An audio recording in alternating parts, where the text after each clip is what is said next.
आज यहाँ खोवाई डिस्ट्रिक्ट का हमने आज सारा जो भारत सरकार की चलने वाली योजनाएं हैं उन सभी योजनाओं का मॉनिटरिंग किया है। जल जीवन मिशन है, मनरेगा है, PMGSY है, NHIDCL है और भी हमारे फॉरेस्ट से संबंधित एग्रीकल्चर से हॉर्टिकल्चर से सभी डिपार्टमेंट की समीक्षा की है और हेल्थ के इशूज़ को समझा है। सारी चीज़ों का जो भी भारत सरकार की मिलने वाली योजनाएं हैं,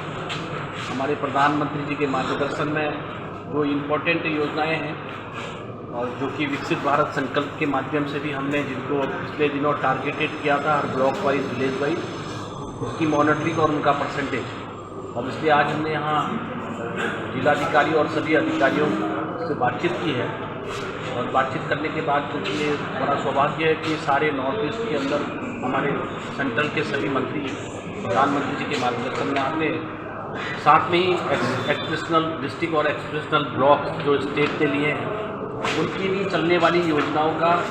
इस पर मॉनिटरिंग होती है और मॉनिटरिंग के माध्यम से जो कमियां पाई जाती हैं उसको